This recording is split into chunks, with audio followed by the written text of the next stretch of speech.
but it doesn't mean that you will have a life well lived. Iba rin po pala ang kahulugan ng just having a successful financial life and having a meaningful life.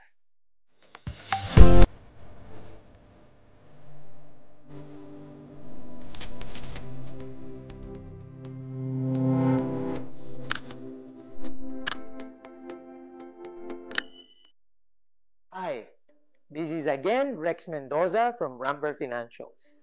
You've been watching our videos and are very supportive of our channel, and that's the reason why we appreciate you so much. In so doing, I'm checking out what we have shared thus far, and quite frankly, I found certain things missing. Kung ano pa po yung mga pinaka-basic, kung ano pa yung mga pinaka-pundasyon, parang doon kami nagkulang. Very basic, foundational concepts that all of us need to know in our track towards financial security and prosperity. Totoo po yan. Number one, the phases of our financial journey. The phases of our financial lives. Hindi rin po tayo pwedeng bumiyahe na hindi natin alam ang landas na ating tinatahak. So very important na alam natin itong dadaanan natin at kung paano natin ina-navigate hindi ang daan, kung hindi ang ating mga sarili. Kasi alam nyo po, itong tinatawag na phases of financial lives, hindi po ito basta panahon. Hindi po ito basta yugto ng buhay. In fact, very unique because it is not the age or the amount of time for each phase. The focus is actually what we have achieved. So hindi tayo pupunta from one phase to the next unless we achieve certain things. And that's the reason why these are what I call foundational concepts na napaka-importante pong alam natin lahat para maganda ang takbo ng ating financial journey. So we now focus on the financial journey. Ano nga ba itong tinatawag na phases of our financial life? Alam niyo po ang swerte ko. Natutunan ko ito napakaaga because of my exposure, my mentors, and I have to say, my first job. In my first job, naintindihan ko po agad na ang magdadala ng success in my financial life is more of the discipline and more of the focus rather than the simple amount of money or the kind of income I can get. So, alam ko po na I have the power within me. I have the responsibility within me to get down into the discipline to achieve success. So, umpisahan ko na po. Ano ba itong tinatawag nating tatlong yugto ng ating financial life? 1, man at work. 2, man and money at work. 3, money at work. Napakasimple po, ano? Natutunan ko po yan on my first day on my job and I never let it slip ever since. Man at work, man and money at work, money at work. Tayong lahat daw po nag-uumpisa magtrabaho para kumita ng pera. Ang nakakalungkot po, karamihan ng Pilipino, diyan nag-uumpisa at diyan na rin nagtatapos. Kaya po, marami sa atin hindi nakakaluwag at nakakarangya ang buhay. Abundance, security, prosperity is always something to aspire for. Why? Because many Filipinos do not take off from phase 1. Man at work. Lagi po tayo nagtatrabaho para kumita. Kung anong kinikita, ginagasta. So all throughout our lifetime, we work to earn money. Dapat daw po, gumraduate tayo sa tinatawag na phase 2. Sa phase 2, man and money at work. Nagtatrabaho pa rin tayo para kumita, pero may naitabi tayong pera na kumikita din. So may katulong na tayo. Hindi lang tayo nagtatrabaho para sa pera, yung ating pera, investments, assets, tumutulong na para kumita din ang mga ito para sa atin. Lagi ko pong sinasabi ito sa mga kaibigan natin, ano? Money is the best employee. Money works 24 hours a day without complaining. So kung tayo daw po makapag-umpisang makapagtabi at makapag-invest, ang pera magtatrabaho para sa atin. Para darating ang araw, tatawid tayo sa tinatawag na phase 3. Ano yung phase 3? Money at work. Nawala na yung man at work. So ano ibig sabihin? Pwede na tayong magpahinga, pwede na tayong magliwaliw, pwede na tayong mag-enjoy ng ating buhay dahil yung perang nagtatrabaho para sa atin, kaya tayong buhayin. So, pagdating po ng phase 3, napaka-importante pong isipin. Yung pera, assets at investments natin, kaya na tayong tustusan para tayo hindi na kailangan magtrabaho. Kaya marami po na nakakarating dito sa phase 3, dalawang bagay lang, no, ang ginagawa. Number 1, nag-e-enjoy, nagbabiyahe, hindi ba? Para naman tinatawag nating, reaping the rewards of a life well lived. Pero, masishare ko lang sa inyo, ang dami ko rin namang kaibigan, tuloy-tuloy pa rin ang trabaho, tuloy-tuloy pa rin ang ginagawa. Bakit? Hindi na dahil kailangan nilang kumita. Kasi meron na sila Yung kanilang money at work, sobra-sobra din. Pero bakit nila ginagawa ito? Alam niyo kung bakit? Kasi pagdating ng money at work, pwede ka pa rin namang magtrabaho Pero merong unique at kakaiba. Nagtatrabaho ka dahil gusto mo, hindi kailangan mo. Ulitin ko yun very important yan. You work because you want to, not because you have to. Doon sa phase 3 na yon, pwede ka nang hindi magtrabaho. Pero may mga iba na nagtatrabaho dahil gusto nila. Alam niyo po, when I thought I was going through those 3 phases and I was actually successful in doing it, I thought that those 3 phases are complete.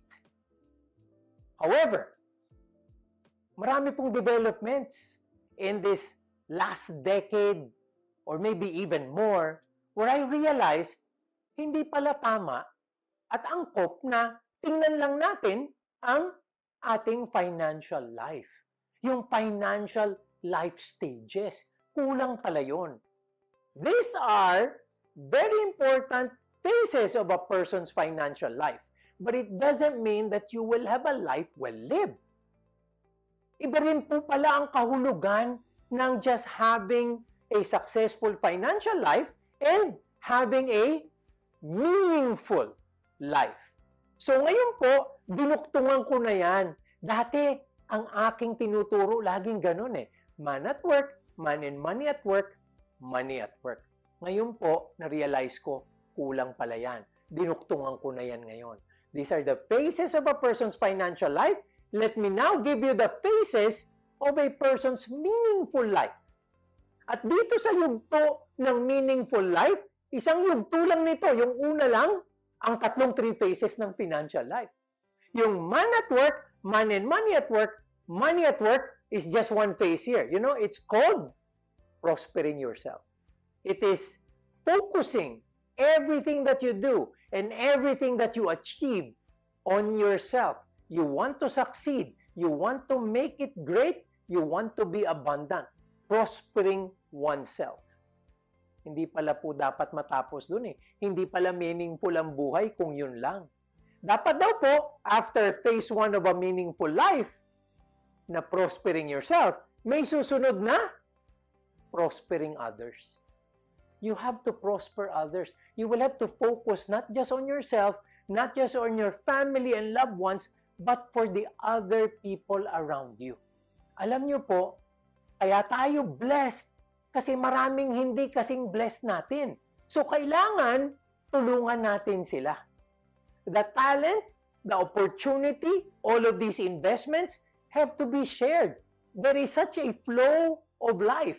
And that's the reason why that flow has to continue when you give. When you prosper others, you're also giving them the chance to be successful like you. So kailangan po, after we feel that we're already getting to accomplish prospering ourselves, we should begin prospering others. So when more and more people become abundant and prosperous, more and more people will begin to help others. At ano po yung third phase ng meaningful life? It's our quest for legacy and significance. Iba na po yun. Hinahanap na natin kung paano magkakaroon ng meaning ang buhay natin sa mundong ito. Paano tayo nagiging significant sa ating mga mahal sa buhay at sa mga taong kahit hindi natin kilala? Ano ang iiwan natin sa kanila? Paano naging makabuluhan ang buhay natin? Di ba dapat ganon? Prospering ourselves, prospering others, and a quest for legacy and significance. That is a meaningful life. And looking at all of those three phases, there is such a thing as a constant. Ano po yung constant? It's glorifying God. Glorifying our Creator. Habang tayo ay nag-aspire to prosper ourselves, and as we move to prospering others, and as we drive for, that quest for significance and legacy, we glorify God. Because sa Kanya po lahat galing eh. Sa Kanya lahat galing yan. And as we glorify Him in each phase, we become more abundant and prosperous in each phase. And it just doesn't stop. So balikan po natin ano po ang phases ng ating financial journey? Man at work, man and money at work, money at work. At yan pong tatlong yan is just one phase of a meaningful life, which is also made up of three phases. Prospering ourselves, where all those three phases of financial lives are a part of. Then from there, we move to prospering others and getting into our legacy and significance. And all throughout those three phases, glorifying God and glorifying our Creator. So, kailangan po manabigate natin ang buhay natin sa larangan ng mga phases of life na yan. And I hope this helps you. Kasi po, ito yung magdadala ng aspiration. Ito po yung magdadala, magsisilbing gabay para sa atin. Para alam natin, ano ba yung susunod na phase? Para makarating tayo dun agad. Para ma-manage natin ang sarili natin at ma-manage natin ang ating ginagawa. I wish you all the best in your journey all throughout those phases. And again, Ramper Financials, we're here with you. If you need help, if you need guidance, if you need that hand-holding, we'd like to be able to be part of your journey.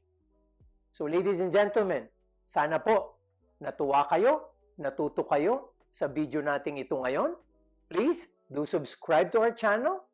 Tap that notification bell. And lastly, I hope you do like this video and smash that like button because that helps us, because that supports the channel. My friends, I wish all of you the best. God bless always.